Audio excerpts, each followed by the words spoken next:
Hey everybody, I'm back. It's Scott Gold. Hello. Thanks so much for coming in and being with me here tonight while I do a little bit of diamond painting. It's been a while. It's been probably too long, but I figured why not go live, share what I've been up to a little bit. I want to welcome in everybody I see who's joining me here in the chat so far. Welcome into Miss Southern Belle. Welcome into KY Philly. Uh, Welcome into Shauna. Hello. Hi, Chevy. Nice to see you. Uh, did I get everyone that's here so far? I think so. Yeah, so I'm working on this diamond painting, and I'm halfway. Well, I'm more than halfway.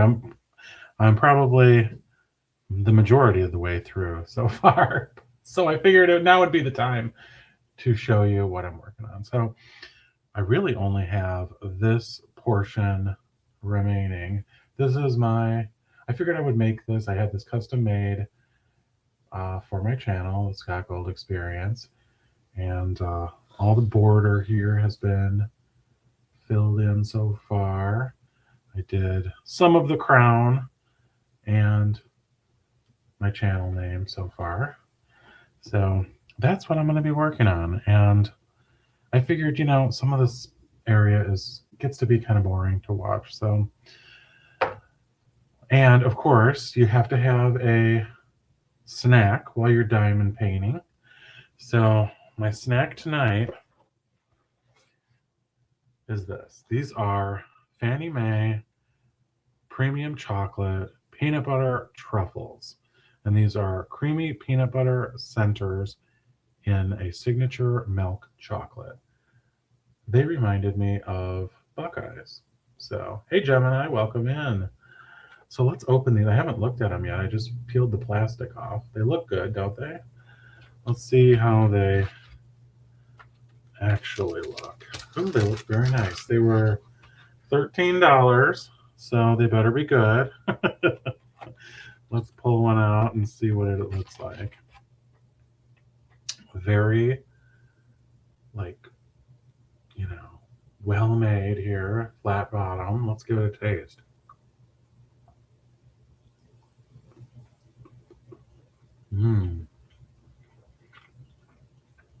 Milk chocolate and peanut butter. What else do you want? Very good, very indulgent. I've been good for the most part.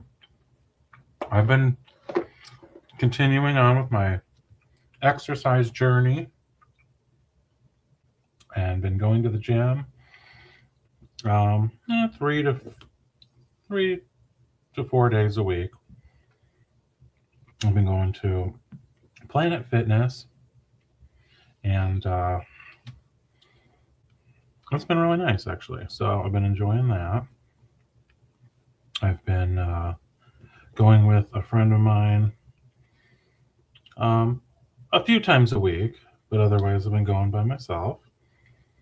So it's a good way to relieve some stress and burn a few calories, right? So how have you been, KY Philly? So good to see you.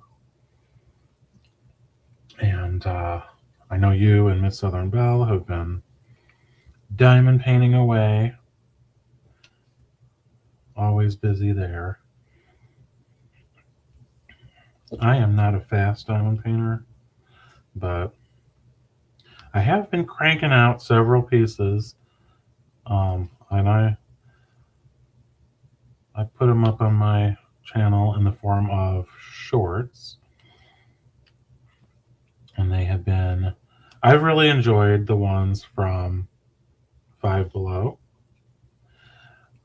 especially the ones with the gold frames. So I've done 3 of those. The Hey Lady Reaper, how's it going? Thanks so much for stopping in. I appreciate it. Good to see you. Yeah, I really love those ones that with the gold frames. They're um, relatively quick, and I did one with the double cherries, which I liked because I always love the double cherry gummy candies, and that was my first one that I did. And then I did the ocean wave and the flower. So I had this made. I just thought it was, it's my Bitmoji or whatever you call it, and I designed it to be in this, frame. And I thought once I get it done, it'll be kind of cute because I've gotten, I don't know what they call them, but where it has like a wooden kind of bracket that goes along the top and the bottom, and like a little string that holds the thing up. I thought that'd be cute to put up on the wall or something, since it's my channel. And this might be one that I display. I mean, for all of you diamond painters out there, what do you guys do with all of your diamond paintings when you finish them off? I mean, I put the ones that I did, I put back in the box. I stored them away because it's like, I mean, you don't want to junk up the place with like too many diamond paintings. I used to put some up at my office, but um, I don't know. Diamond painting is just something to do for stress relief and for fun. I don't know if anybody actually, you know, does much with them once they finish them. It's just a good feeling of accomplishment. Lady Reaper says I usually do them for other people. Yeah, yeah, that's a nice idea. You can give them as little keepsakes or gifts and things like that. So that might be something to consider. Um, yeah, so this part of the painting is more like, I would say, oh, you donate yours to charity, Miss Southern Belle. That's nice. Some go up on the wall, some I give away, some I put away in containers or books. Yeah, yeah. My daughter loves diamond painting. Yeah, it's becoming more popular, and I'm seeing it more at um, places that maybe you wouldn't see it as much previously, like uh, Hobby Lobby had a ton of diamond paintings. I had a lot of fun picking out quite a few. Um, the last time I was there, Five Below has not a lot, but it's fun to go into Five Below. It wasn't really a place that I had ever much been into because, when you go in, you're like, this place is like a teenager's dream come true. It's just like, and I looked it up online, and it's like when you look it up, it's like Hobby Lobby, or I mean, Five Below is a retail chain dedicated or directed towards teenagers. It's like, yeah, they've got candy, they have little electronic gadgets, and everything's $5 or 5, 7. I think it probably began as $5 and less, but now with inflation, you see a lot more things that are in the $7 range. But um, it's fun to go in there and check out what they have. Dollar Tree is getting more, but they aren't full paintings, says Lady Reaper. Um, they're more the ones you want to try to see if you want to try to see if you will like doing them. Oh, okay. More like yeah, to try to give it a little try and see if it's something that you're interested in, because that's true. When you begin diamond painting, um, it's certainly best to start with small projects because it can totally overwhelm you. That's for sure. So this painting is a 30 by 40, 30 by 40, and That's probably, and this is obviously a full rather than a partial. And that's probably, my limit on what I'd want to work on, because anything more than that for me, I think would become a bit overwhelming. And I don't know, the way I did this one was I kind of started in sections. So I peel back the plastic, and I would work across, and that would kind of give me in my mind, like, okay, I'm going to spend an hour, I'm going to whatever, and I'm going to try to complete up to this point. Um, but now we're more in like I think this is what they call confetti, right? Where it's, rather than big blocks or swaths of any particular color, you're kind of like back and forth switching out.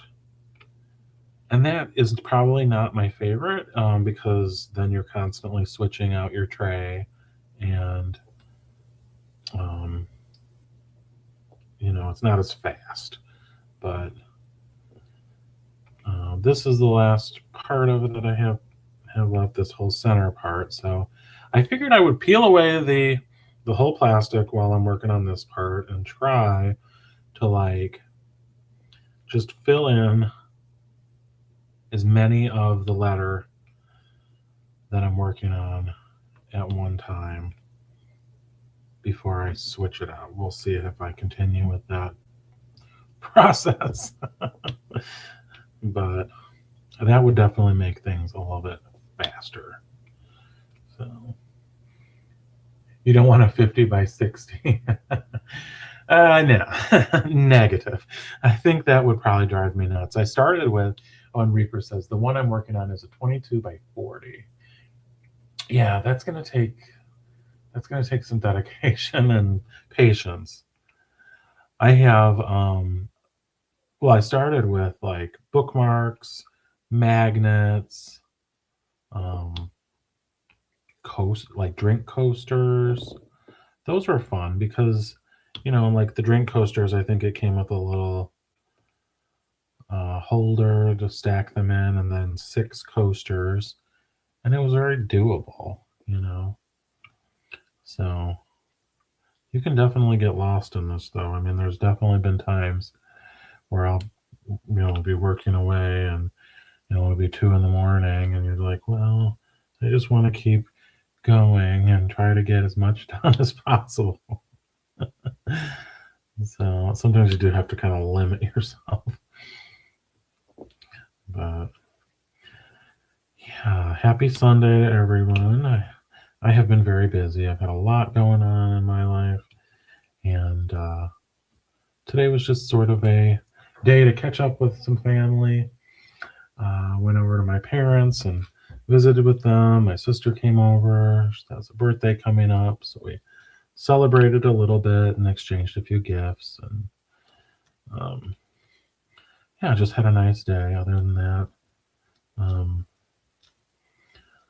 the typical Sunday things like laundry and all those chores that just have to get done. So, the one thing I hate about doing the diamond painting. So, the wax, right?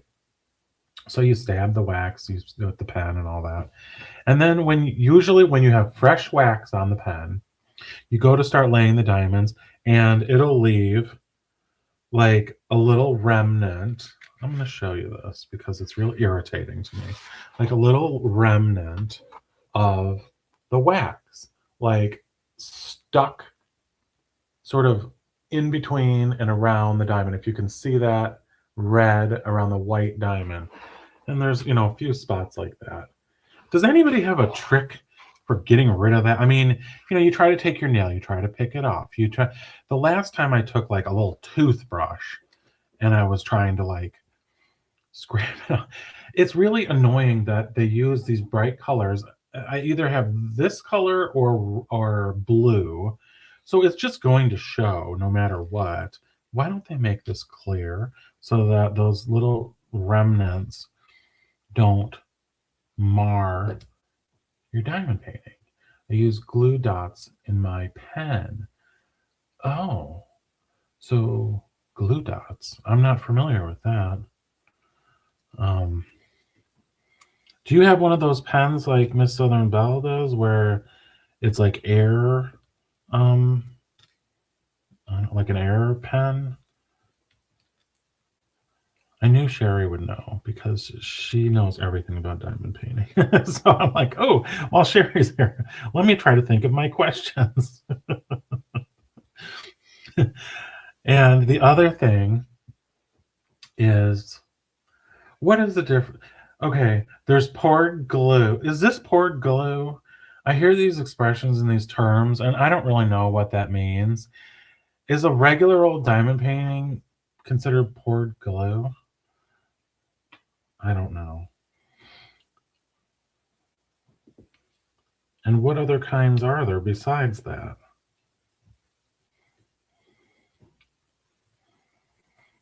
I had another one custom made as well. Um, yeah, I have a vacuum pen, but I don't like it. Oh, okay. Yeah, there's all kinds of things. I don't know that I would like that either because it seems sort of cumbersome to have to like schlep that big thing out and set it up. I actually crushed my first diamond painting pen the other week. So I bought this pen at Five Below, and I really like it because, of course, there's the regular ones that come with these sets and things like that. And I have this one. Let me grab it. And this one was good. This was my go-to. It had a light. I never used the light. It really didn't help. But the little tip was like comes out. And so I need to like super glue that or whatever. But when I was at Five Below, I saw these. I was like, I'm going to get this. Well, this glue on this diamond painting, double double-sided adhesive is double-sided tape. Oh, double-sided adhesive. Okay, is this? Well, somebody always talks about poured glue. So, um, anyways, the glue on this was so sticky in the beginning. Normally you put down the dot and it's not exactly perfect, so you kind of give it a little push with the side of your pen, right, to reposition it. I like the diamond paintings that are a little bit slippery, so you can sort of maneuver them because it's hard to put it down exactly right. Well, this painting was so, like, the glue was so strong, I could not shift the diamonds. So I was pushing and pushing, and the next thing I go to grab another diamond and it will not stick. I'm like, well, okay, let me get more wax and put that on. Finally, it's not working. So I look at it. I literally like crushed the side of the pen. I had to go buy another one. I was like, wow. You're frustrated. It's time to quit for the night when you crush your diamond painting pen. So, yeah, we have those times where the sticky peel off like tape. Oh, okay. Well, I don't know. I guess this is just a regular old diamond painting. So they know all the way, all of the different kinds of diamond paintings. Miss Southern Belle, Miss Sherry, Star. Those are the ones to watch if you want to see professional diamond painting. I am as amateur as it gets over here, but I have a good time with it. I'm one of those diamond painters, though, that like when I finish one, I'm usually like, okay, I've had enough for a while. Like, I'm not usually ready to dive right into another one. Most are poured glue, and most people prefer poured glue. The one that you had trouble with may have been double-sided adhesive if it wouldn't move. Yeah, I think it was. And man, that was I don't recommend that because I like the slippery ones. And then you can have ones that are too slippery and they don't want to stick. And there's areas where you can't get the thing to stick, so it's like you have to get that sweet spot. And, I don't usually do like any fancy name brand. A lot of the diamond painters like, I only do Diamond Art Club or Diamond Dots or whatever. I just do the ones that I am drawn to, that I'm attracted to the design and feel compelled to work on it. Because honestly, if I don't love the image or I'm not excited about the image, then I'm not going to want to spend my time working on it. So, yeah, that's my methodology when picking one. So I gave it a shot um, with this of having it made, and I've done one other custom one um, when I went to a cosplay event, and I was dressed as the Penguin. My friend was Robin from Batman and Robin, and I had that image made into a diamond painting, and that was really great because it was a image that I loved. It was a memory that was really a good memory that I wanted to memorialize in a diamond painting. And that particular manufacturer, which I don't remember which one it was, custom made it out of a picture I submitted. And it was like, a really good one that you could lay the drills very easily. And they had that nice amount of slipperiness. This one was also really hard to see at first. Um, so I was struggling for a while. I really kind of had to manipulate the lighting to get it because, you know, I was sitting there half the time. Like, my light has a magnifying glass on it, but you really can't look through that magnifying glass with the light and do this. It's like, I don't know. So half the time I'd be sitting here with this magnifying glass trying to do it, and I'm like, feel like Sherlock Holmes or something there. Um, so now I got this light, and I've got it set up on my desk at the right angle to not give me a glare, and I can see it. So, the struggle is real. There's nothing easy here. uh, but yeah.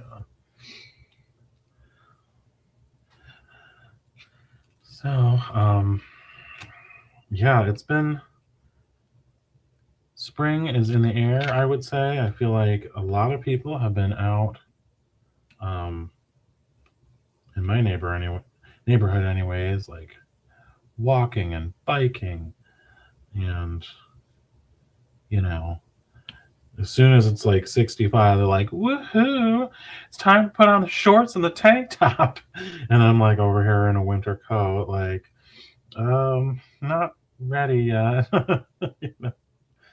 But people are ready. It's been a long, cold winter, and I'm kind of weird about that though. Like, I don't know. I'm like that person that doesn't like the change of seasons. Like, I like that to experience all of the seasons, but I always feel like I don't want it to change seasons because I don't know.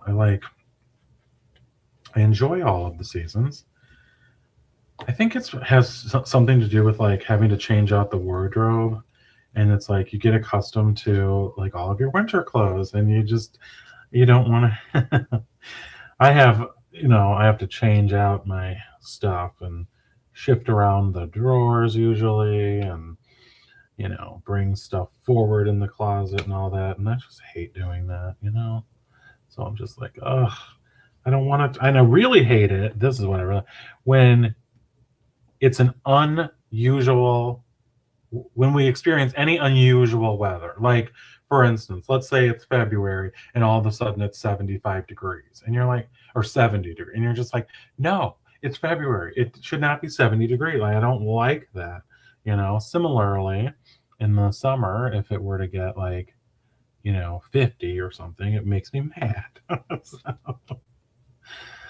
is anybody else like that? Everyone else seems to like love it. They're, like, oh my God, I'm going to go jogging when it's 60 degrees at Christmas time or whatever. And I'm just like, it should be snowing. I don't like this. I don't know. It's just my thing. What can I tell you? I ordered Chinese food for dinner tonight. It was so good. I get this dish, which is my favorite. I prefer the sweeter dishes, in terms of the Chinese food. Like, I always love like the sweet and sour chicken and all that stuff. But my favorite thing to get, and they call it different at different places, but in mine they call it Emperor Shrimp. And I was so perplexed the first time I got it at a restaurant because it was these shrimp, but it had like this creamy sauce to it that was sweet. And it was like, what is this? I mean, the name is like Emperor Shrimp. It doesn't tell you what it is. So I started doing like a deep dive into it years ago and figured out. So it's what they're using is actually mayonnaise and then some sweet condensed milk and some other ingredients or whatever. But that's the sauce. It does not sound like it would be good. It sounds pretty gross, actually, but it's so good. It's like these mayonnaise shrimp.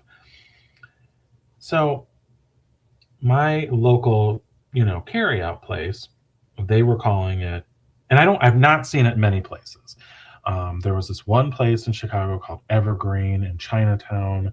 We used to go there and we used to get it there, and they called it something. And then this little carryout place by my house, I saw it and they were calling it Emperor Shrimp. So then I started like making it myself before I found it there so that I could try to recreate those flavors that I enjoyed. And that's when you start doing that, you start making it like a bunch of times because you're like, well, next time I need to add more, whatever. And they kind of would do the shrimp in like a tempura batter, so they were crispy. This place doesn't really batter the shrimp. They just serve them with the sauce and then broccoli. So it's not as good, but it's a lot easier to just order it from them than to mess around with making it myself and peeling and deveining the shrimp and cleaning them and frying them and having the splatters all over the stove and then having to completely clean down the whole entire stove after you tempura fry something. So I say all that to say that's what I had for dinner tonight, and it was really yummy. That and some egg rolls. It's one of those guilty pleasures that I allow myself every once in a while. And it was really good. I don't think I've ever tried that. I'll have to look for. Yeah, it's my favorite. So what's this, like mayonnaise kind of thing? Well, when we went to the hibachi, Chevy and Ronan and we had this egg-based sauce. I don't know what it was called. Do you remember, Chevy? And we really enjoyed that. And that was my first time having that. I would probably take a stab on trying to figure out how to make that, but it's probably one of those things where it's just easier to get it when you're out. We were at a Japanese hibachi when I went to visit them, and that was really, really good. I'm sure it was, I'm sure it was diet food. What do you think? Maybe not, but it was indulgent. Egg yolk sauce. Okay, I'm gonna have to look into making that and seeing how that's done. It didn't appear like it would be terribly difficult. So, but do you find that you don't usually make Chinese food at home? I mean, that's something I probably could. I mean, it's just not something I often do. It's one of those things where it's kind of like pizza. I mean, here in Chicago, we are known for our pizza. And have I made pizza before? Yes. But there's usually really no need because there's such good pizza that you might as well just order it from one of these, you know, many mom and pop type restaurants where you're going to have amazing pizza, and they have the ovens that go up to, I don't even know, the temperature of hell. But Chevy has a pizza oven, and they make pizza. So if with an oven like that, then I bet it would turn out good. I made deep dish diet food for sure. Right? Yes, yes, yes. That's for sure. I uh, I have made um, deep dish pizza at home before, just to try it. I was at a restaurant supply um, store, and I don't even think it's in business anymore. But I stopped in because I was passing it by, and I thought, I'd like to go in there. And one of the things I don't know, I felt like, okay, what can I buy here? And they had a pizza deep dish pan.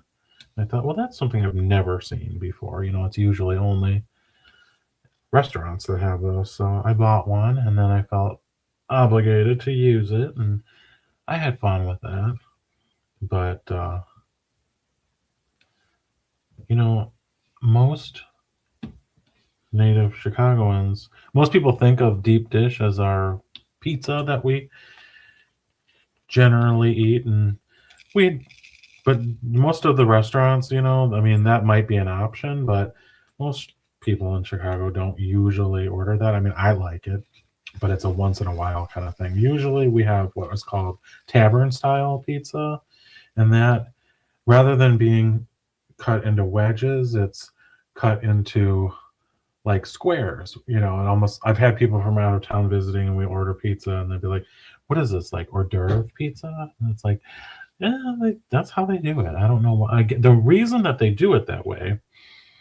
So back in the day, there was a tavern that started doing that, and it was called Home Run Inn, and there was a baseball field, and it's still there today, across the street, and um, I guess they named it that when their bar, when foul ball, broke through the window, and they decided to name the place that. But um, they would have people in, drinking, and people would get hungry and be like, okay, they're going to leave and go get dinner. So the proprietor and his wife decided, we should put out some food. Used to be like sometimes bars, I mean, I'm talking about those old timey, like local places used to have like peanuts and stuff like that out for people to have. Well, so this woman started making pizzas, and she'd cut them into small little pieces and serve those up so that people would stay longer at the bar rather than leaving to go eat dinner. And people started liking the pizza more than they were there for the drinks. They were literally coming in for her pizza. So they started a little restaurant and were serving the pizzas. And they still sell, they still have pizza restaurants. and there's a whole chain of them now. And but that's the way most of the time when you order pizza in the Chicago area, they cut it in these small. It's more of like a cracker kind of crust or a thinner crust generally, and it's usually cut in little squares. So that's your pizza history for the day. Haven't you always wanted just to know that? I'm sure you have. Yes. So there's your dinner. But back in those days, people would like go to neighborhood bars all the time and sit there and have their drinks. You don't see that too much anymore. They're going to open up a Giordano's in Gatlinburg, Pigeon Forge soon. Oh, that's cool. Yeah, that's definitely a place that specializes in the deep dish style. They have their other kind as well. I really like Giordano's. I think their pizza is really good, and they definitely have been sort of expanding to other markets. So I'm hopeful that it remains, good quality. I don't know if they were sold, um, but I've always enjoyed their food. It's you have like a slice of pizza from Giordano's and one or two slices, and you are good. It's a very filling type pizza. So yeah. What do you guys like to have on your pizzas? I mean, I love the traditional pepperoni, or sausage. Um, my father always likes this pizza at a place by their house. That's and rather than tomato sauce, it has a barbecue sauce to it, which he loves, and then it'll have bacon and onion and green pepper and mushroom. I like it, but he loves it. So whenever we have pizza together, that's what we'll always get. Um, and that's how I sort of am with things too. It's like when I find something on a menu that I love, like I have a difficult time getting past it. Like I want to, like that's how I am with this emperor shrimp. Like I pretty much never tried anything else. Like I get that and occasionally sweet and sour chicken, but it's like I don't really need to try anything else. I know I like those. So I love mushrooms on pizza. Oh yeah. Shauna says, what would you do? Would you do a workout stream? You do at the gym, so maybe you could stream it. Yeah, yeah. I would. I've been going and I've been, just working out on my own. So, um, but maybe I could. I thought it might be a little bit more difficult to do it alone because, when you're working out, if you don't have anyone else to bounce that off of and for them to talk for a while when you're like, working away here, it might get a little bit difficult. So that was why I really didn't, because I've just been doing it by myself. Um, but it might be something I have definitely considered it. So would you like to see that? I mean, would that be something you'd be interested in? I, I could definitely consider doing that again. So yeah. Let's see. So I didn't really show you this. I should have. So these are another thing from Five Below. So this is how what does Miss Southern Belle call it? Gear it up. But the other diamond painting ladies call it kidding it up. So it comes like this, and it has a zipper, and this has, if 30 little jars. And so put all your little diamonds in here, and it comes with the label. These are from Five Below. This whole kit, I think this kit was five. It was either 5 or 7, but I think it was 5. These little labels so that you can reuse these jars over and over for your different paintings. It came with multiple of the standard pens. It came with a funnel to when you get the diamond painting and they're in the little plastic pouches, you can put the funnel to sort of put them in here. The little boats here and some little Ziploc bags. Looks like some of the wax to stick to the end of your pen. So these are really nice. I really like this. And generally, I try to go with diamond paintings that would have 30 or less colors. Like, honestly, yeah, this would probably be perfect. Like, I do have a few kits that have a ton. But I like this, so if you're into diamond painting, check out Five Below, because these little kits are great and they definitely help keep you organized. Oh, and it came with this larger boat. I don't know if that's what I call it. I don't know if that's what it's called, but yeah. So I had ordered things like this. I'll show you actually what the larger one looks like.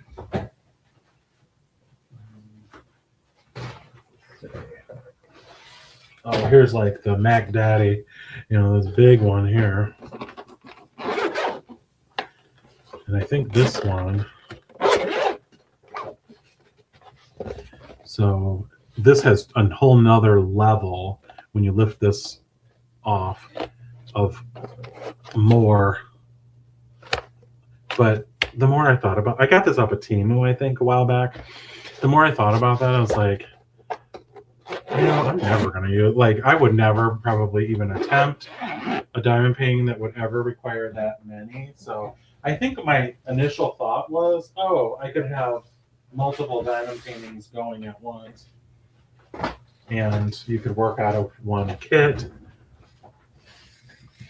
But the likelihood of me using that is probably low. So I think I have 3 of these little ones now, and then you could just pick these labels off or just put another one over top of it and go from there. So that's what I'm doing, because you know what, I'm not going to do a diamond painting with 100 colors or whatever.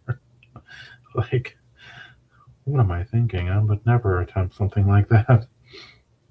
There are those diamond painters like Brody, and I'm sure plenty of others that those 100 by 100 diamond paintings. And that just, to me, if I had one of those, I would just feel like I need to open a vein, because I would become so overwhelmed. I would like to possibly get one of the light boards so that it's illuminated from behind. And I think that would be good because it would eliminate the glare issue. Although I have that sort of down here. I'm not really seeing a glare anymore. And this light that I have, there's different, I guess, temperatures to the light, so this is sort of more of a white light. There's more of a yellow. You can adjust how intense it is. So that's kind of good, because I thought, the more light, the better. Not necessarily, because sometimes the more light you have, the more glare you have. So, yeah, you just got to find what works for you, So So Reaper, what I don't know if Reaper is still in here.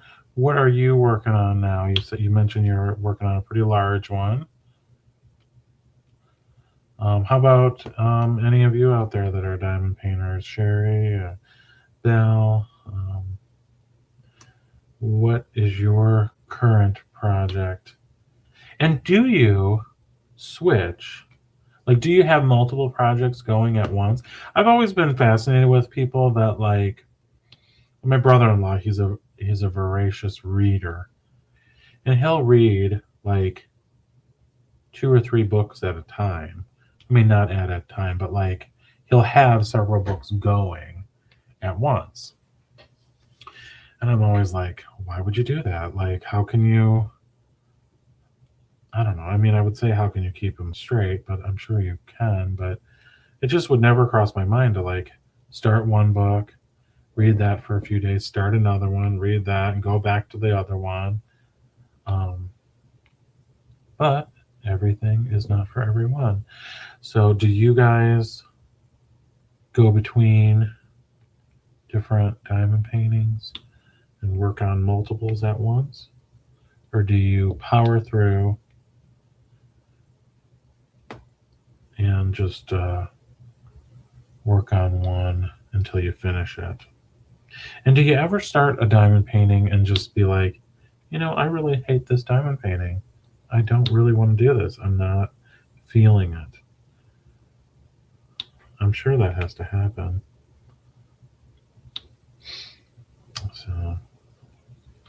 So far, I have not, because I'm fairly careful with choosing ones that I generally am drawn to and want to work on. So, but I am kind of anxious to get this one over with.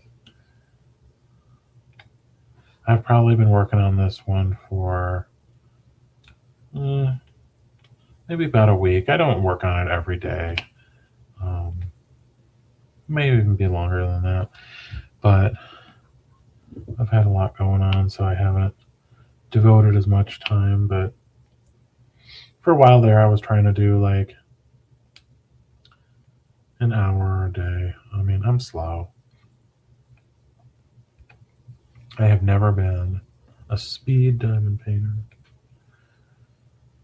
So.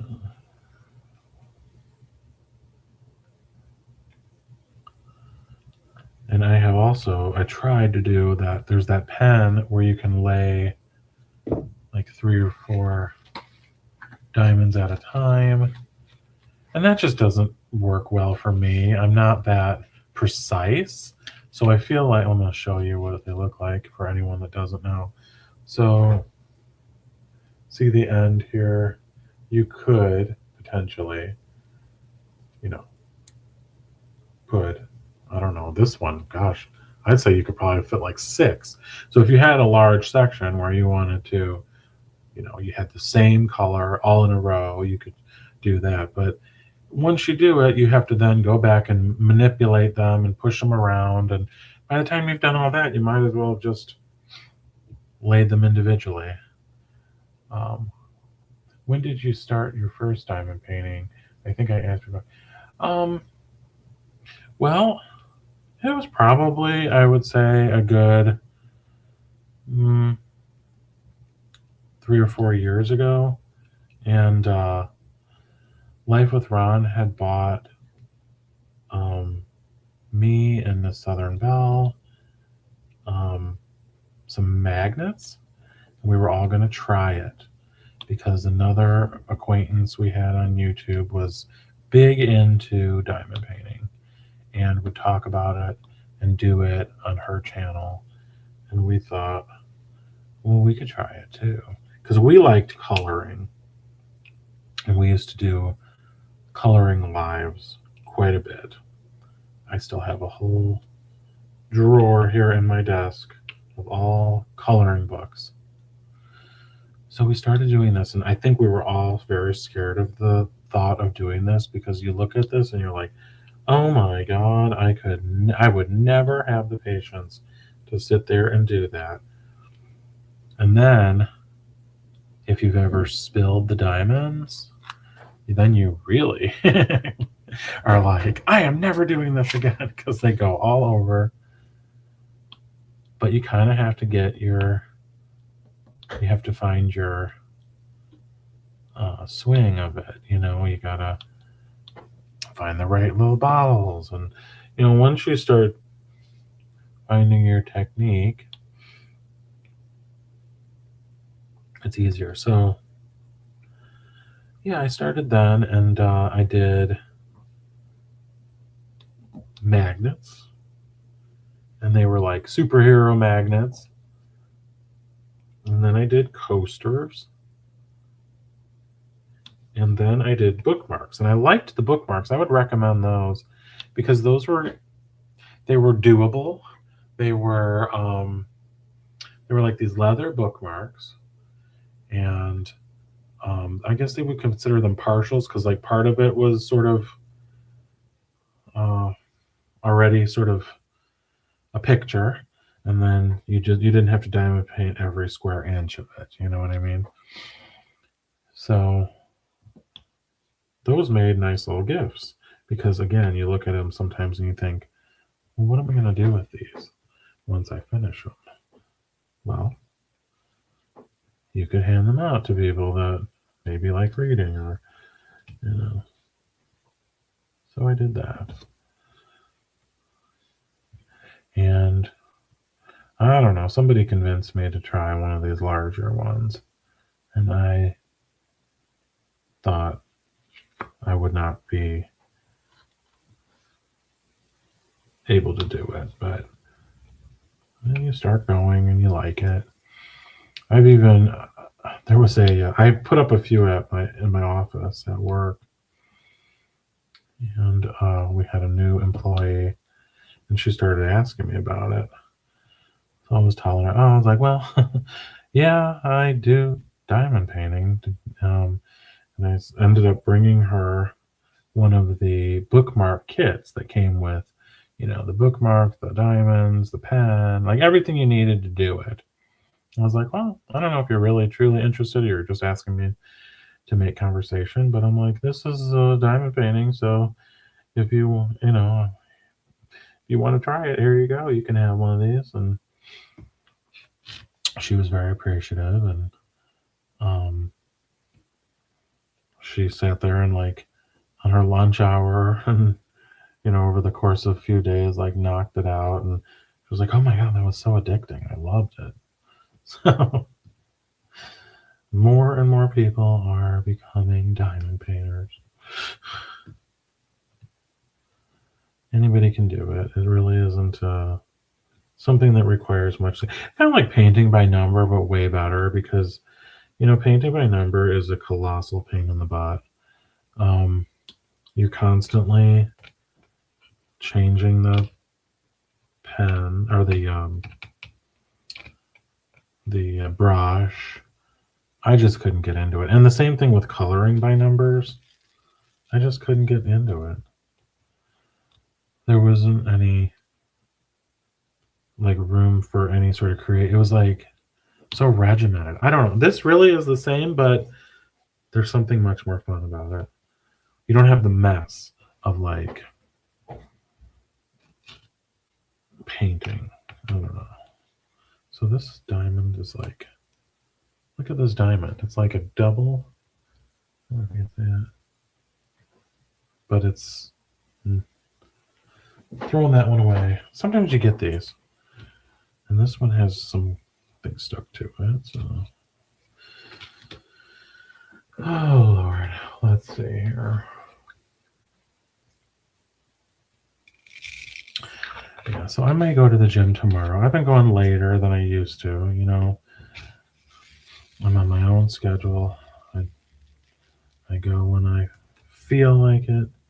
Sometimes at 10 or 11. So that's been nice.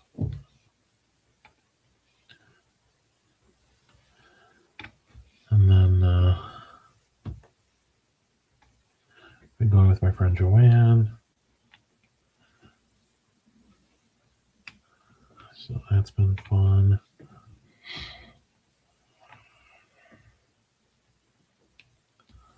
I will be glad to have this diamond painting done. This part with the frame is sort of more of the confetti style. So you have a lot more switching back and forth to, it's like all kinds of different letters going on here that you have rather than any long runs of any particular letter. So it's a little more cumbersome.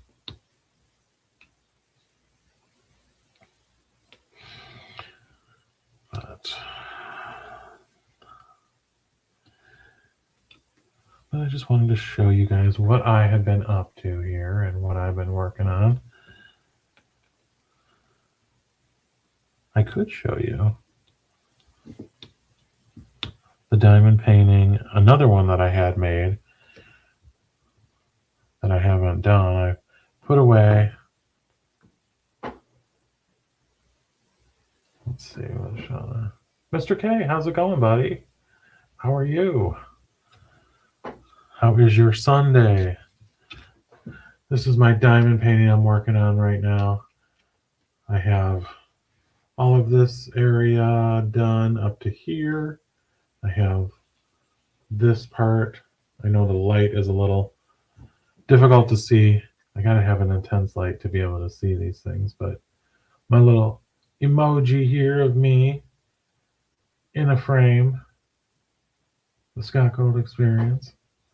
Thank you. Yeah, I'm enjoying it. We're getting close. We're getting closer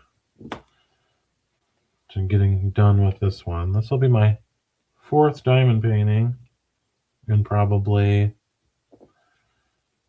about 2 months, actually. So when I complete this, this will be, so that's a lot for me. I mean, I'm not usually a voracious diamond painter, but, and your diamond painting looks great. Thank you, buddy. And you've been getting into painting, and you showed me your painting that you just completed, which was really awesome. A horse from when you went horseback riding. I thought that was beautiful. Definitely have some talent, and looks like you found something you really enjoy doing. So you think you'll continue on with doing that? And what inspired you to begin painting? Was that something that you had ever pursued previously, or you just, what made you decide to go for that? You're using acrylic paint. Great profile pictures. Happy to see you live again. Yeah, I thought this would be a great little, art piece. If I could hang on the wall, and when I go live, I could have it behind me or whatever. So yeah, that was the intention behind it. So yeah, I like the personal ones. They have to speak to you. You have to be motivated to complete it. Some kind of subject matter that speaks to you. I love painting. I always liked art, but just decided to try it when I went to Hobby Lobby.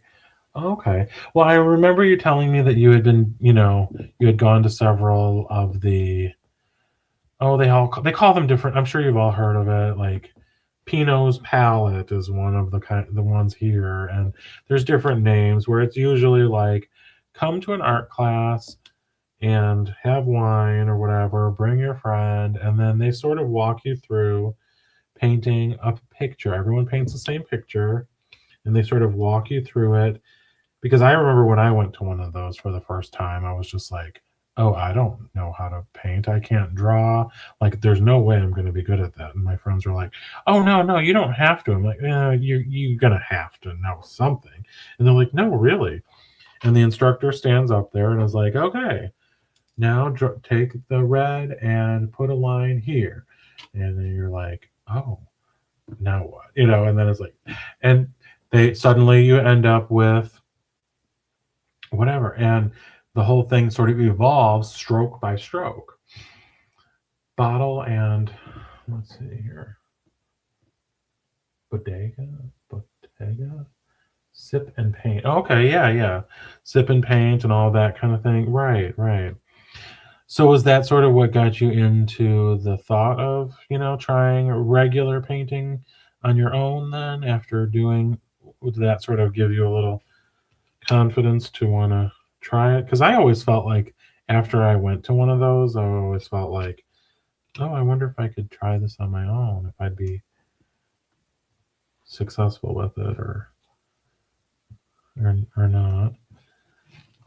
I just never, ended up going out and buying all the supplies and the easel and all that.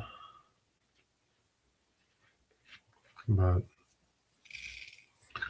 it's a lot of fun for anybody that's looking for something to do. It's a good sort of friends night, date night, activity.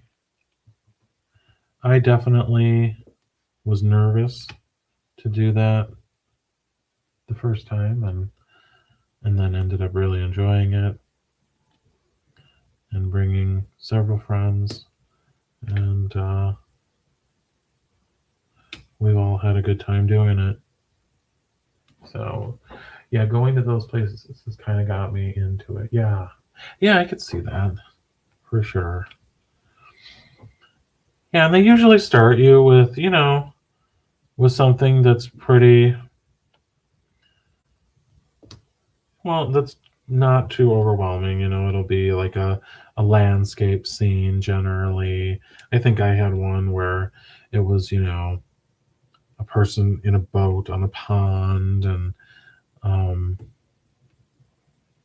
with like a pretty sunset. So you kind of were painting some of the colors of the sunset and trees and things like that. So nothing too completely overwhelming. So I think Mr. K should start painting some men in tights. Yeah, I think so too. Yeah. See, Mr. K is my good friend who is a cosplayer and who got me interested in cosplay. As a matter of fact, let me grab something. I'm sure, well, I know Mr. K has seen all of this, but I will show you. One second.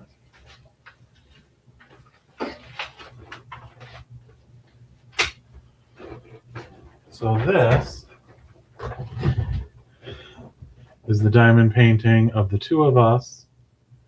Forgive the glare here. And I am the penguin, and Mr. K is Robin.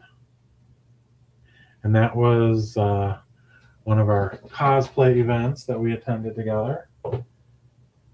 So I was thinking, he should start painting some of his costumes that he likes to go as Robin and Nightwing.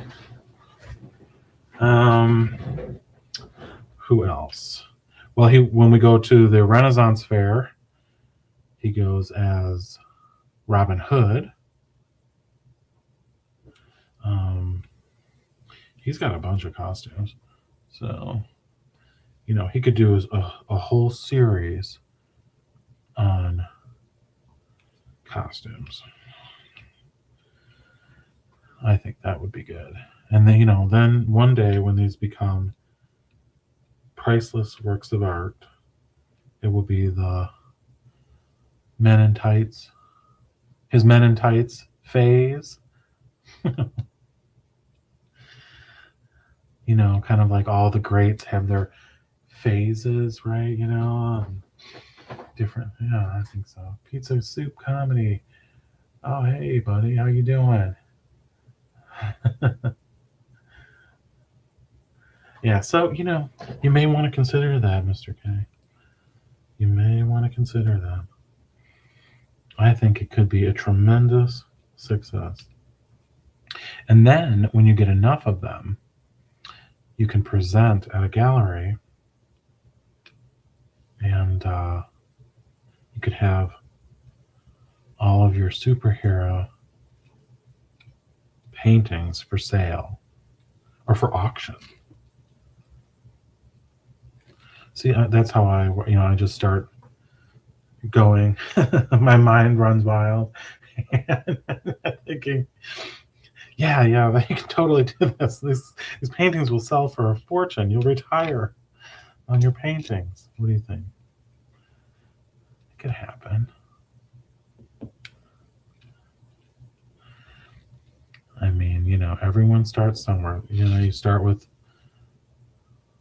well, you recently did the horses, and I know you did something. Oh, you did something else before that with like a mask. I don't remember what it was now offhand. But yeah, I think you have some natural talent. I'm excited to see where you go with it. Absolutely. Yes. I'll show everybody these once again. This was my snack for tonight. Fannie Mae. These are like they remind me of when I went to Ohio and had Buckeyes. So I've had one. I think it's time for another. We're an hour in. Look at that. Peanut butter and milk chocolate. And very elegantly formed. Mm-hmm.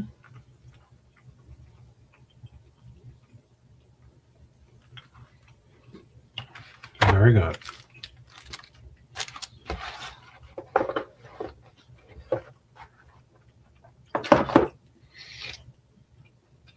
Everything's overpriced though nowadays, And then that box is like, how many were there? I don't know. They're about $1 a piece, I think. So enjoy them in moderation.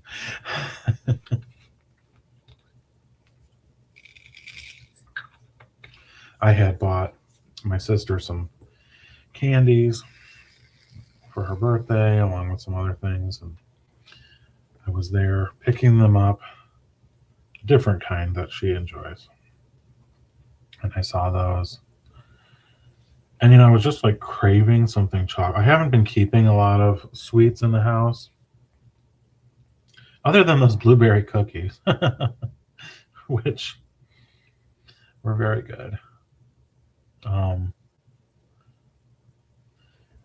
So I was like, I need some chocolate. I'm going to go ahead and indulge in a nice box of chocolate. And one of those will just kind of like take off the edge when you're craving something sweet. Let's get Annie and Janie on the live stream. Oh, Lord. Let's not. That's a blast from the past. I don't know what is going on with her. But she was one of the first diamond painters she was actually probably one of the people that inspired me to try it, because she was the first person that I had heard mention diamond painting and talking about it, and made me interested to learn more about it. So yeah. Let's see. You should do a mukbang. I used to do a lot of mukbangs. I did. I used to do mukbangs while I was I would almost always do them in the car. So, sometimes when I would be on my lunch hour at work, when I worked in the office, I would occasionally go out and get lunch and do a mukbang, live stream it, have lunch. And I always enjoyed trying like new fast food items, like let's say Burger King was having what was that, like a Netflix series I think called Wednesday, with the Wednesday Addams, then they had a meal that was promoting that show or that series.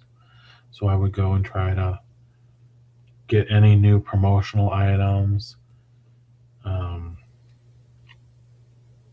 Megan the Stallion or whatever had a meal at McDonald's, I think.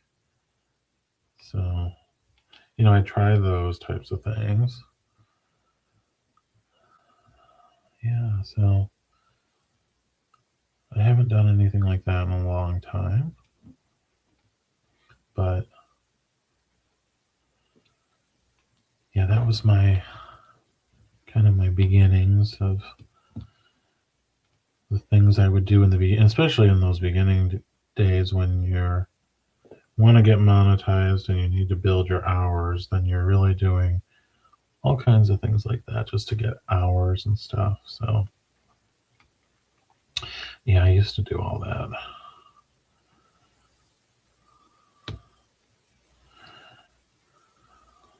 I haven't done it in a while though. But yeah, if there's any if I find anything interesting or unusual, I would, I try not to do just the regular old, places that everybody has, or the foods that everyone has tried. If I go to a restaurant that's maybe specific to Chicago, or whatever, I try to do something from there because it's of interest, perhaps, for people that are.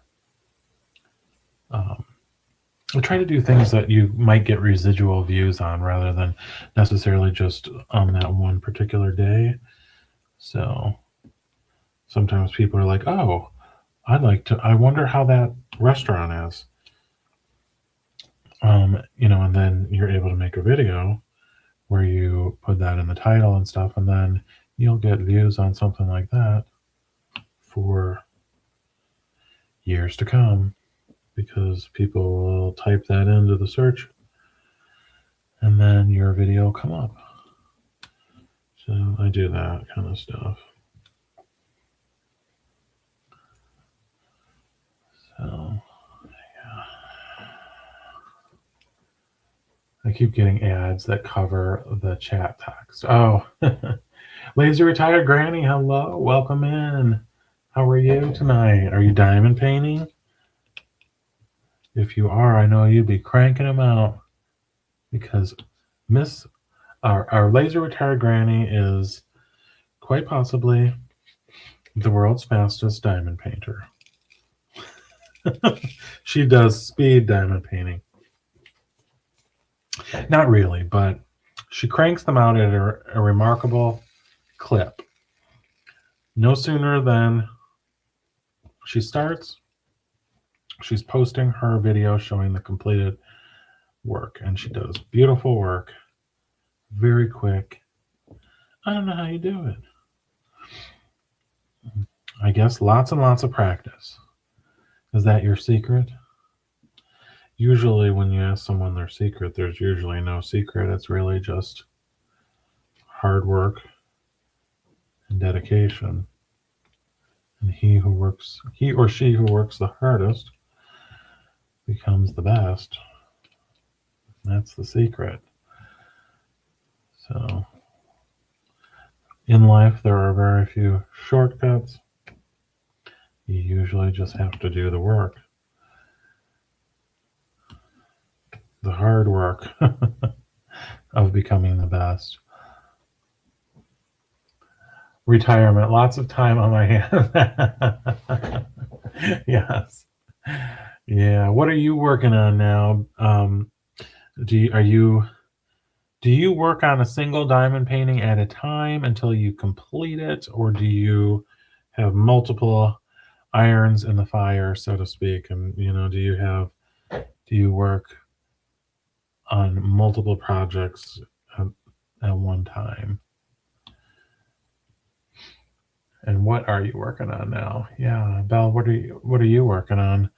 What paintings are you working on if you're still in here, Miss Southern Belle? I'm sure she's diamond painting. She is a voracious diamond painter.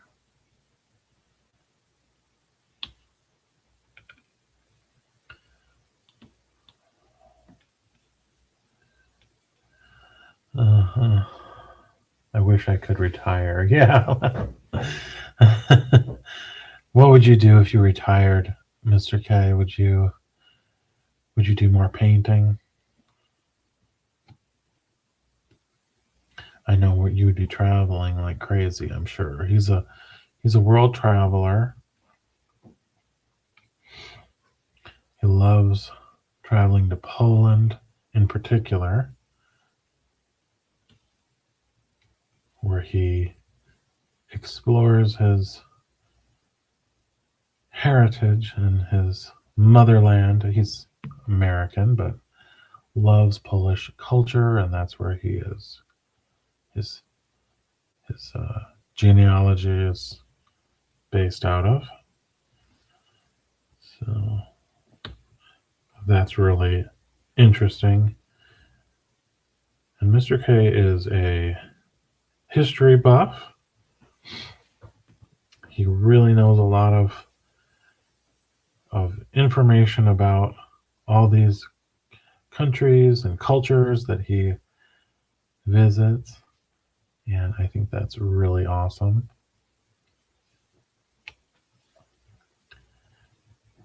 He usually travels to Hawaii, I'd say probably twice a year. And it seems like he goes to Poland at least once a year. And then sometimes other places.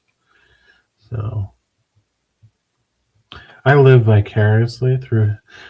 vicariously through his travels. I love seeing the photos and hearing about his trips when he shares that with me. That way, I feel like I've been there. I like the idea of travel. It's just, traveling is such a, I don't know, exhausting process. I hate all the packing, and I'm definitely not like a very, like, it takes everything out of me to travel. It's a very worrisome experience for me. Like, it's not I get relaxed when I'm there, but I hate the prep. I really don't enjoy air travel. Unfortunately, it's just become such an uncomfortable experience. Oftentimes, and I don't know, but I want to like it more. I used to like it more when it was easier. What does Mr. K say? Oh, hey, Life with Ron. Welcome in. Poland is usually in October. Yeah, and you're going to Hawaii in 1 week. Oh, I didn't even know that. That's amazing.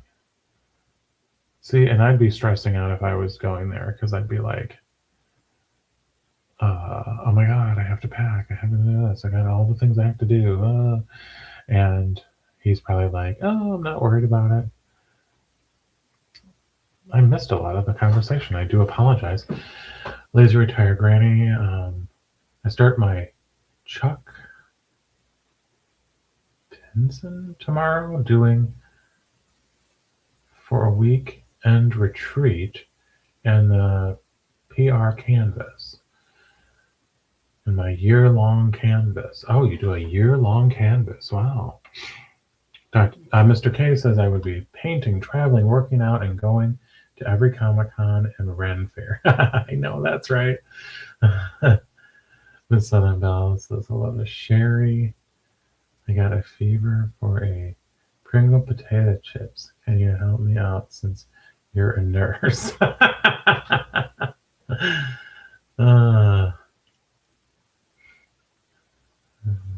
Welcome into Life with Ron. KY Philly says, do a delivery order for some Pringles. I can't write a script. I'm just a nurse. You need a doctor for that. Man, I just got another ad over the text chat. Oh, yeah. I know, those ads. I need to get a Mai Tai there. Yes, you do. Yeah, you're going to need some relaxation and rest. Are you going to be there for a week? That's a pretty long flight. That's the other thing that, how long of a flight is that? Like 7 hours or something? And do you go directly or you have to, do you fly first to like California and then go on? I have never been to Hawaii, so it's always been the long flight that's deterred me from going. Although I feel like I would like to go. It looks amazing.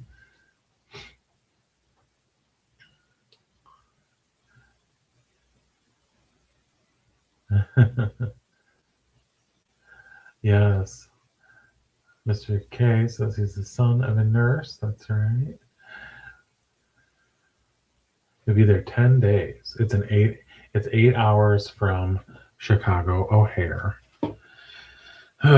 Yeah, that's a long time. That would make me very antsy. Especially over water for that long. I don't know. It's just, I'm sure it's absolutely gorgeous. Maybe one day I'll do it.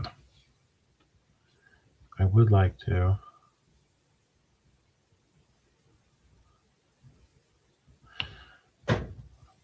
I always loved the sitcoms when and back in the 80s, they would all have that proverbial, episode where they go to Hawaii. I mean, of course there was the Brady Bunch when they go to Hawaii. And then I remember the 80s TV show Give Me a Break. They went to Hawaii. Let's see. I feel like, remember Mama's Family? That was hilarious when she went to Hawaii. I always used to watch those episodes and be like, oh my God, someday I'm going to go to Hawaii. Because remember how when they would show on TV, they would always get off the plane and then they were presented with a lei around their neck. And I asked Mr. Ham, like, they don't do that, do they? And he's like, no. I'm like, okay, I didn't think so, but they always showed that on TV. Or like when you go to the hotel on the TV show, they would always be like, welcome. And then they would like put a lei around your neck. And it's like, why do they all do that on TV? Like, if they don't actually do that anywhere in real life. But I want to go to a luau. Did you ever go to a luau, Dr.? I loved Mama's Family. I did too. That show was hilarious. And I still will watch the reruns of that. I mean, that's like, I literally laugh out loud to that. Did you ever watch the Golden Girls? Yeah. Oh, for sure. For sure. Yes. I still enjoy watching them. I don't see them as much, but you know how many people like watch the Golden Girls and fall asleep to it every night. Like I have so many friends that will say like that's their routine. So it's one of those timeless shows that never, it was so well written, the comedy continues to hold up to this day. And those are just the best.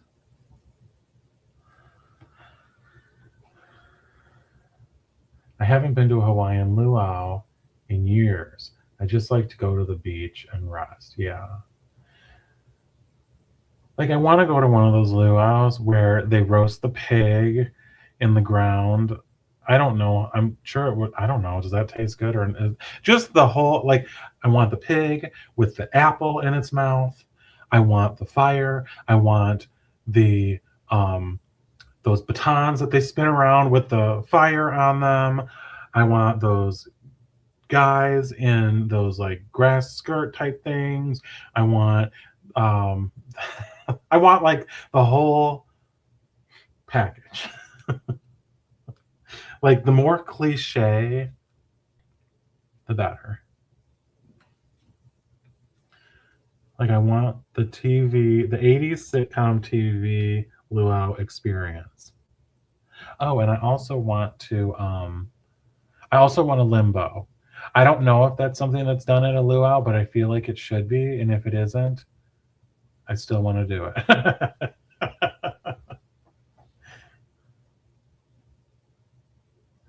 Roseanne another owns a nut farm in Hawaii. Yeah, I heard that she does. Uh-huh. That was definitely my all-time favorite sitcom, I would say for sure. I watched that religiously. It was one of my complete favorites. And I have to say though, when I was excited when it came back, and then when they kicked her out of the show, I just couldn't watch it anymore because it wasn't Roseanne without Roseanne. And so I don't even know if it's on anymore. Um, I think it is. I thought I heard it was in its like final season of the revised format or whatever. But after that happened, I never watched it again.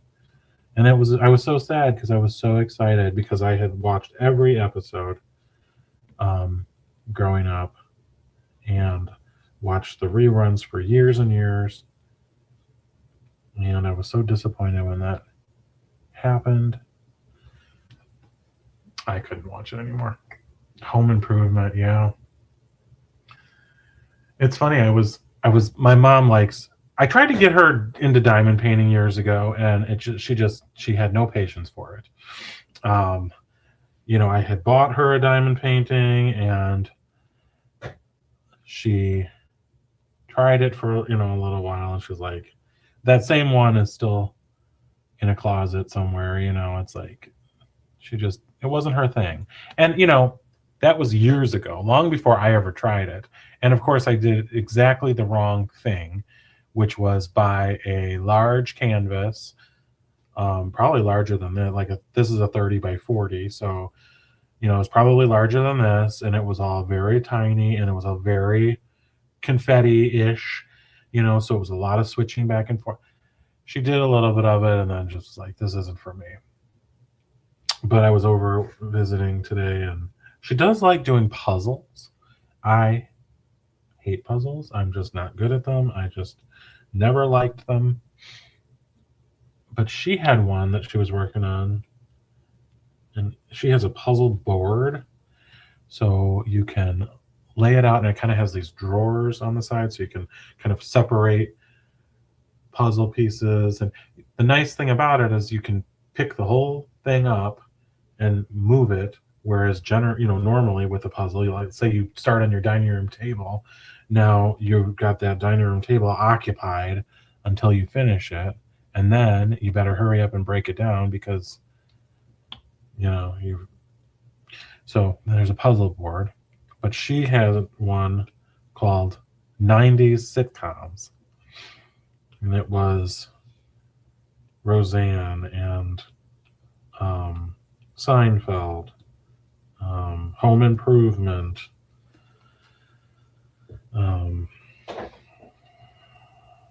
Dawson's Creek, like all of these names that I hadn't thought of in years, you know. Um, so that was kind of a fun looking diamond paint. I mean, fun looking puzzle rather than just like some nature scene or whatever. It was like nostalgic. Home Improvement was a good show too. Yeah, yeah, that was a good one.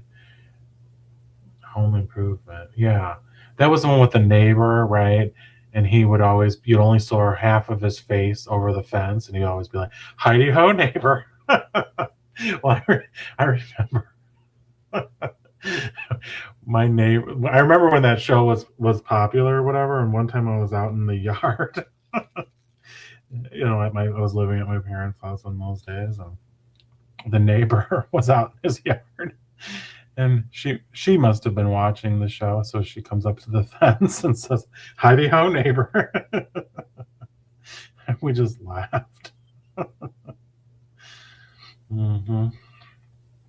So that was when sitcoms were sitcom. It's like you actually watched these things, and that was in a time before DVRs, and you know you'd watch a show and you'd go to school the next day or whatever, and like everyone would be talking about it because everyone watched it, because that was your only chance to see it. If you didn't tune in, I mean, I suppose you could record it on your VCR, but generally speaking, everyone tuned in for live TV, and they had audiences that will obviously never see numbers like those again. It's a bygone era. Home Improvement was a good show. Yeah, it was a fun show. Yeah, and there were so many, like, you remember, like, Who's the Boss, and um, The Facts of Life, and um, oh, what were some others? Like Family Ties. Those were all favorite. Quantum Leap. Me and my sister were talking about that. That was one that she and I used to like to watch together. I don't remember a ton about it, but I certainly remember the name. And in those days, they all had like really good theme songs. And that was like a whole thing. You could hear that theme song. Like, I remember being a little kid, and like there were certain songs that like when I heard the MASH theme song, well, that was time. It was time to go to bed. Like,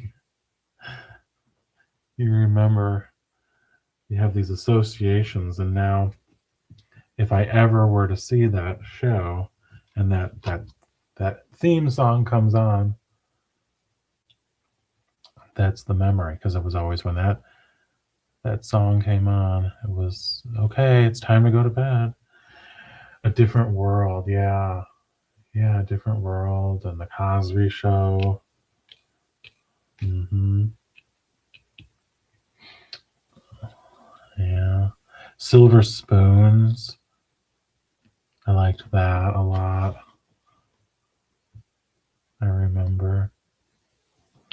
Um, Different Strokes.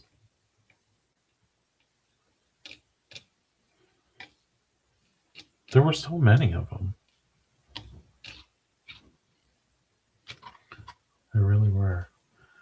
Yeah, I loved Give Me a Break. Facts like Webster, yeah. Family Matters. Well, remember there was the whole TGIF, and that was, see, when I was coming up, I was probably in about fifth or sixth grade when that was happening, and which was the perfect time for, you know, or the perfect age really for that. And it's funny that, Friday nights you would go home and watch all these TV shows. See, and that's why I say it was the perfect time for that, because had I been any older, probably would have been like, I'm going out with my friends and doing other things and whatever. But as a, being young and having that age, very little opportunity for nightlife. It was very well received.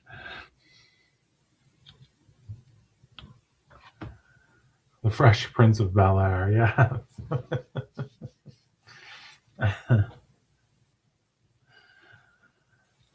Yeah.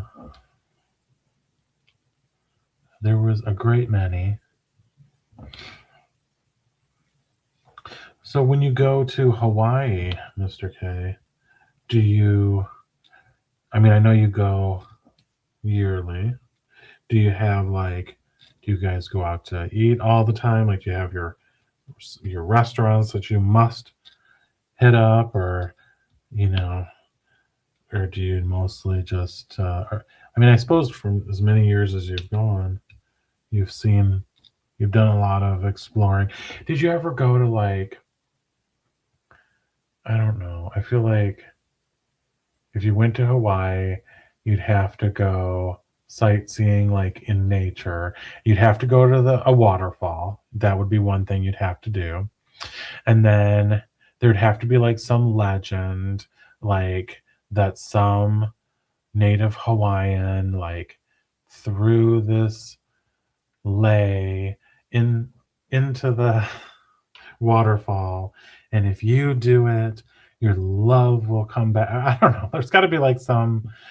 That's what would happen on every one of the um, sitcoms that went there. Like when Mama on Mama's Family, she had to like throw something into the ocean at a certain point, and then if you did that, you would find your true love or something.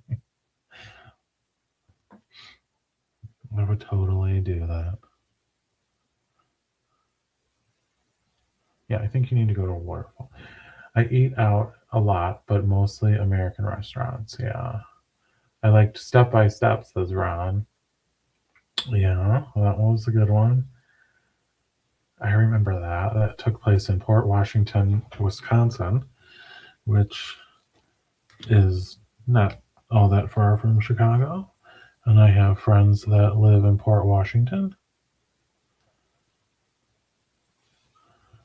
Suzanne Summers was in that, and she passed away a few years ago. She was always a beauty. I was surprised, you just didn't.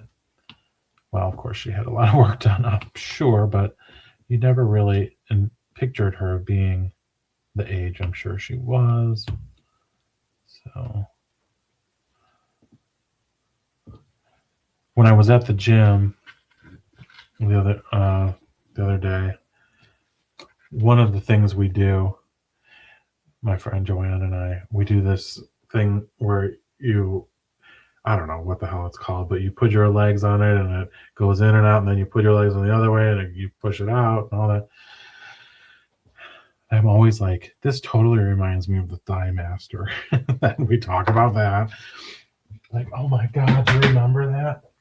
She's like, yeah, my sister Fran had one of those. And everyone had a Thigh Master apparently back in the day. That was a big thing. Hawaii is a U.S. state. It's like any mainland state except on an island.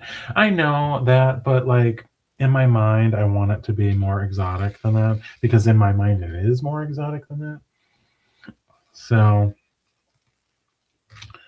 I would want to do all the cliche things. Did you ever go surfing? That would be something I would certainly not do. I mean, I wouldn't do it anyways, but it feels like everyone that goes surfing there gets eaten by a shark. And I just feel like the waters there are shark infested.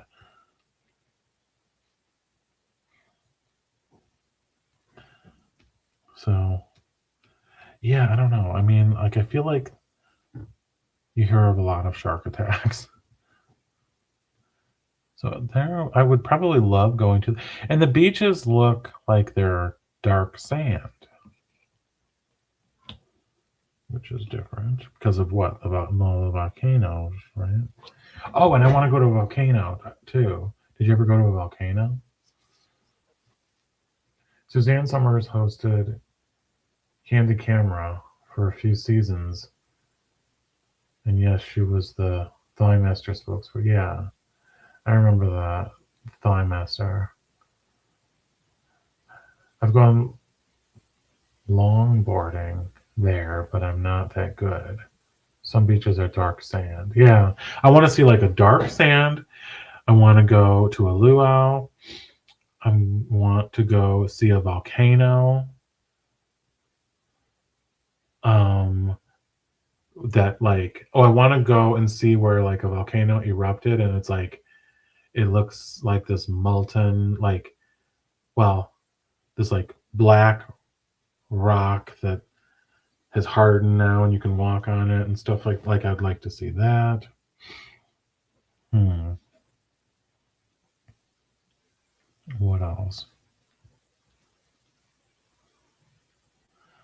You should go to a luau.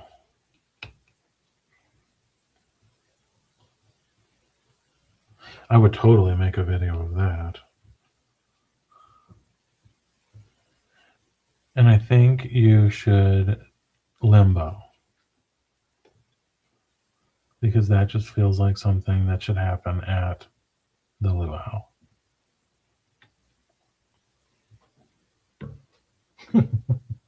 The Big Island is the only island that has active volcanoes. Do you ever go to the other? That's the other thing, and I know because I've researched it. It's like when people go to Hawaii, like they rarely ever go to multiple islands. They go to what because they're like, oh no, if we went to like another island, that would be like an 8 hour boat ride. It never appeared that way. You know, when you look at the map, it's like, oh, well, we could just go from Maui to Hawaii to I don't even know what the other ones are called. But it seems like, oh, I'd want to go to see them all. And they're like, oh no, you could never do that. It's like, oh, well, that sucks.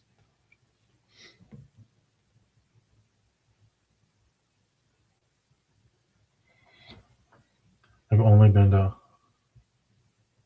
Oahu. Oahu. Yeah, Oahu. Okay. And wear a Speedo. Yeah, you better wear the Speedo and send me pictures. Mhm.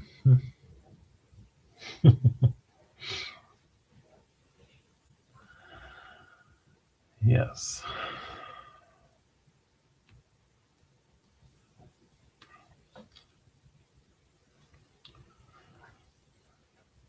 We'll see. Mr. K will be going first class, so I'm sure he will be very comfortable on the 8 hour trip. He always gets one of those seats that recline into a full bed.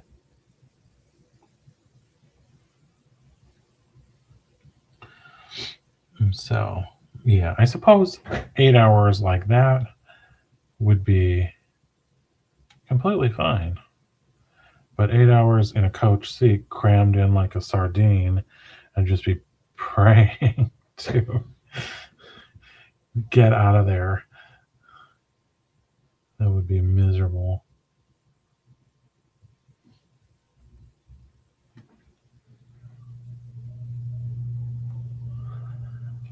Yeah, so there's the difference. I mean, if you're going first class, who cares if it's a 24-hour flight? I mean, you're laying down in a damn bed, so it makes no difference.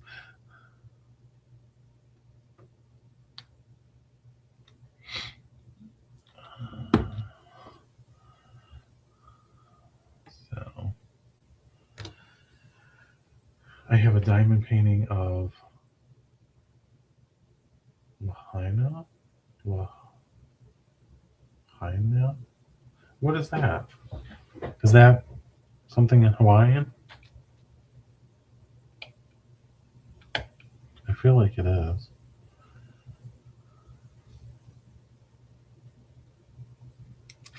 Did you ever go there, Lazy Retired Granny?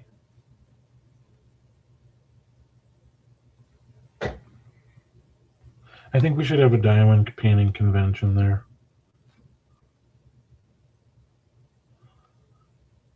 And attendance will be mandatory.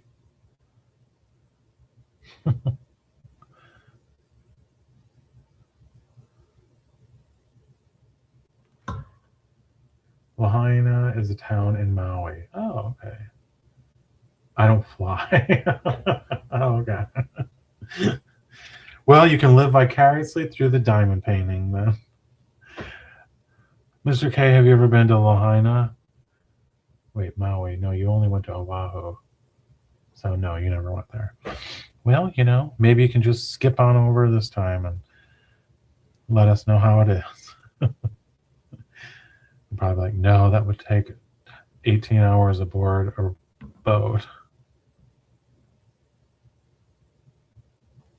Doesn't it look like on the map like it would literally just be like, oh, you could just cruise on over there and it would totally be there in like 30 minutes. It's kind of like the Greek islands, where it's like, okay, we're going from Athens to Santorini. That'll be 11 hours. You're like, what?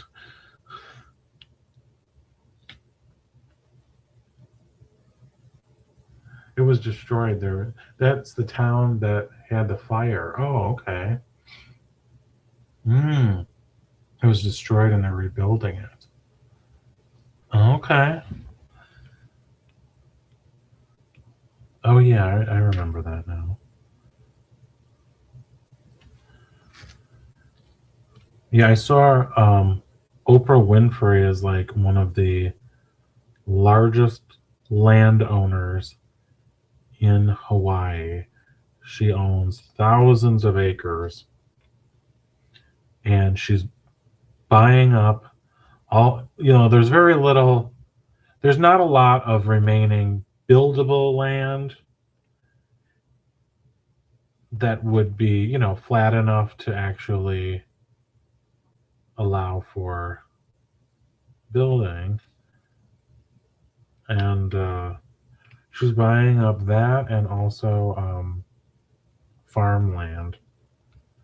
There's not all that much farmland there. And I know everything is like outrageously expensive when you go there, supposedly, because pretty much everything has to be imported or, shipped in. So that's another reason why it's like, it's like, oh, yeah, let's have a Coca-Cola for like $9 or something. Like everything is going to be like outrageously expensive. Do you find that to be the way it is when you go there, Mr. K?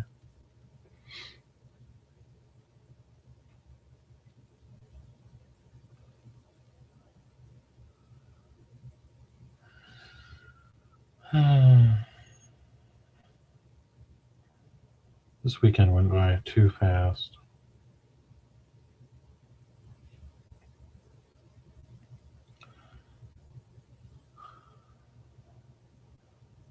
I have not been exercising on the weekends, though, because I go to the gym and I feel like, and it might not be, but I feel like it would be crowded on Saturdays and Sundays. So I have been avoiding the weekends and instead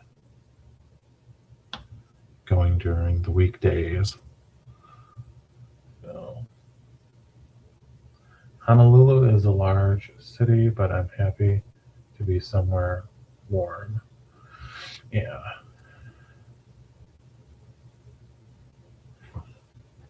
Do you rent a car when you get there then? To be able to get around?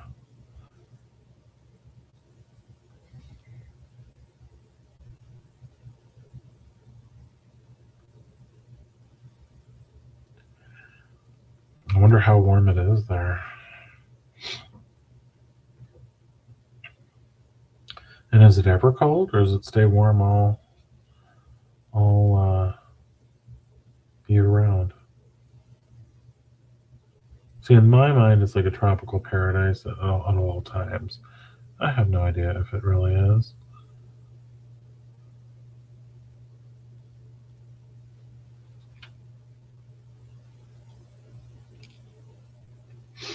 Yeah, you rent a car. Okay.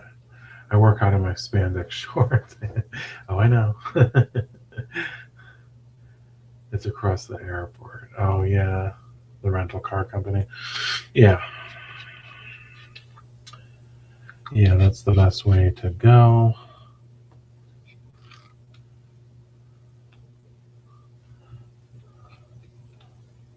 Very nice. Do you work out while you're there?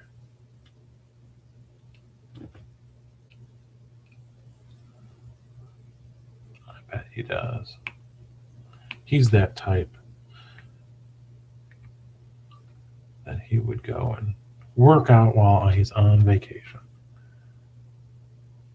A surfer lives in Hawaii. Yeah. You fellow YouTuber A surfer lives in Hawaii. Is he a native native Hawaiian, or was he there and moved from somewhere else?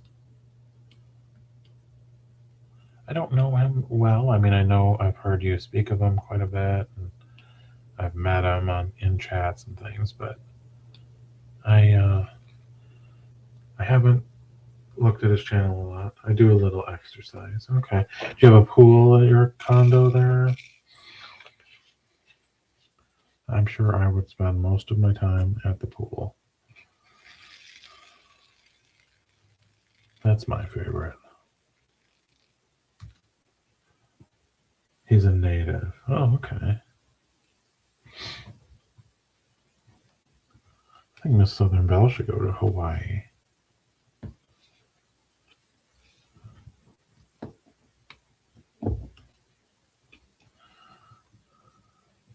She would spend all of her time diamond painting.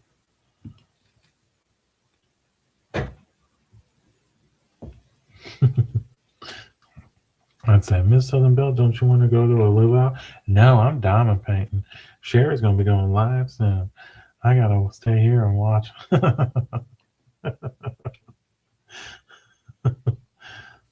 I can just hear her.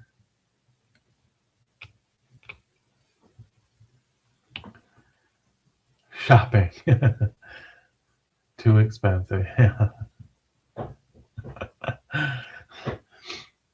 Yeah. Belle would be out shopping if she was there. I wonder if they have a Publix, Miss Southern Belle. Should be a Publix, Five Below, Hobby Lobby. Should be clearing the shelves on those diamond paintings.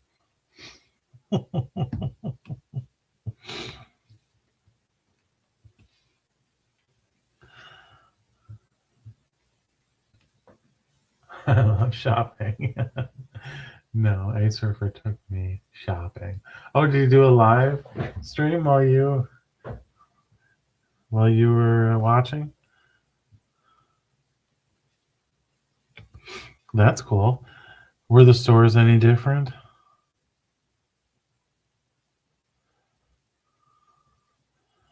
I know it's just like a normal city, but to me, it's like exotic.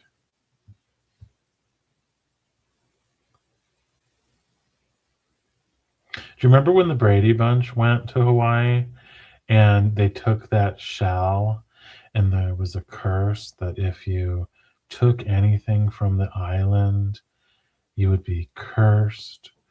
And Bobby, I think, took like a necklace, and then they had like really bad luck or something. I don't remember exactly what happened. Does anybody remember watching that back in the day? Or like a shell or something that they took from the island. Bread was $7 a loaf. God damn. Well, I think I'd go low carb that week.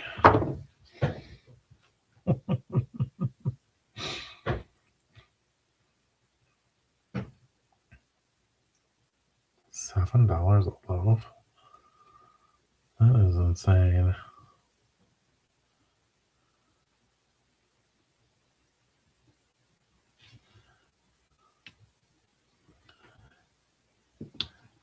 Did you go grocery shopping when you were there, Mr. K?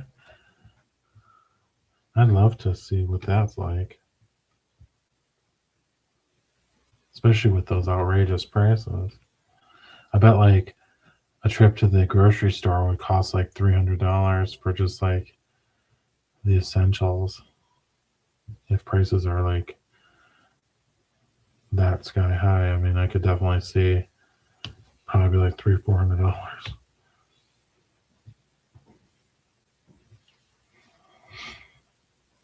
Mm-mm-mm.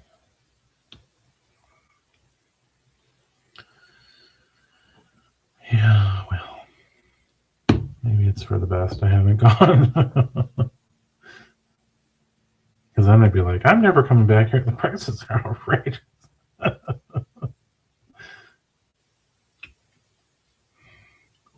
See, the only way I need to go there, but I need to go like, I feel like if I went on like a work conference where the work paid for everything, like all the expenses, then I'd feel like, all right, this is pretty great.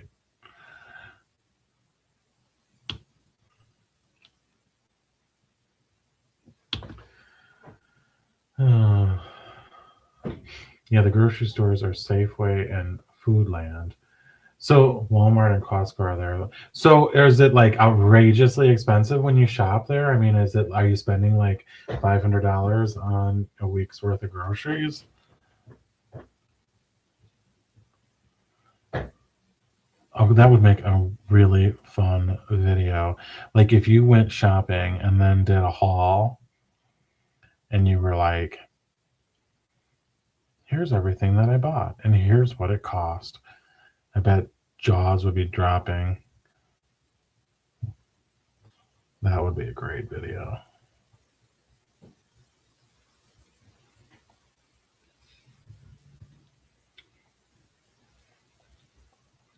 You should like write down some like essential items and tell us what those like, a loaf of bread and a package of butter and a carton of eggs, like a gallon of milk. Those types of things would be so interesting to know what they cost.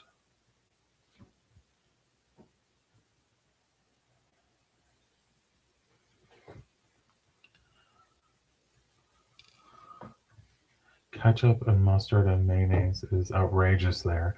Really? We would stop complaining about our prices. Yeah, I'm sure we would.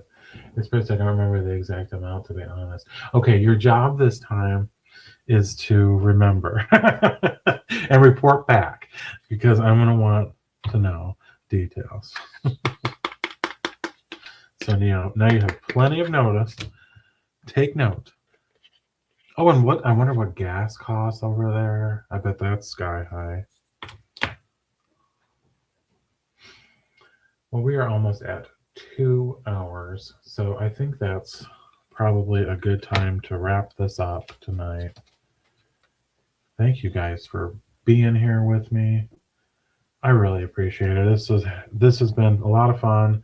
It's been a long time since I've been live, but I'm going to turn this off just so that maybe you can see it a little bit better. that's where we're at. The Scott Gold Experience diamond painting. Got some more, and I don't know. At some point, I might come back and do some more of this diamond painting live, or I'll just show you what it looks like when it's done. I am going to show you one other thing because we were talking about going to the gym, and I had a picture made.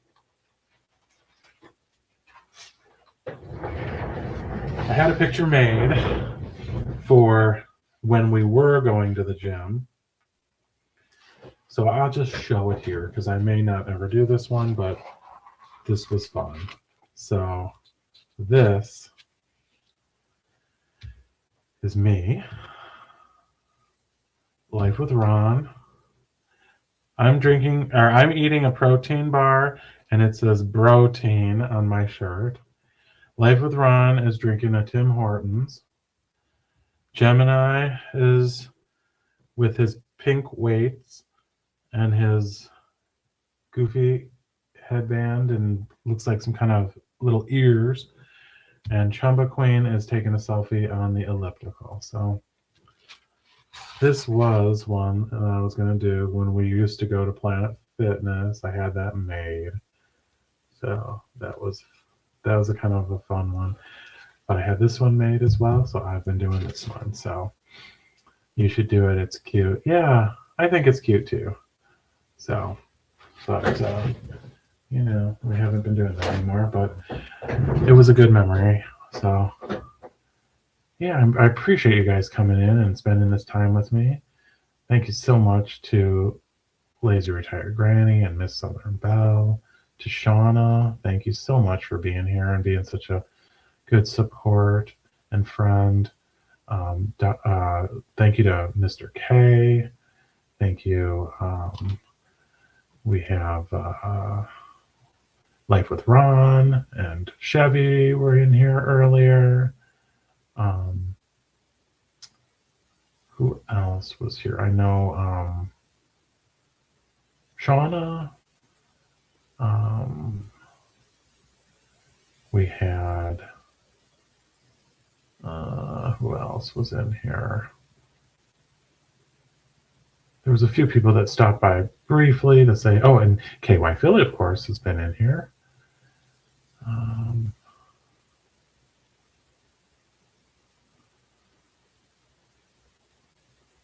I know I'm missing some of you. I'm trying to look back and remember, but Pizza Soup Comedy was here. Yeah. So anyways, thank you guys so very much. I appreciate you all coming in. I apologize if I didn't mention someone that did stop by and said hello. I thank you so much for being here. We'll do it again. So it was good catching up with you all and chatting. So if you haven't subscribed yet, it's not too late. If you have, welcome to the family. I love you for watching. Bye, everyone. Oh, Gemini popped in too. Bye. Thank you, Gemini, for popping in as well. All right, guys. See you next time. Good night.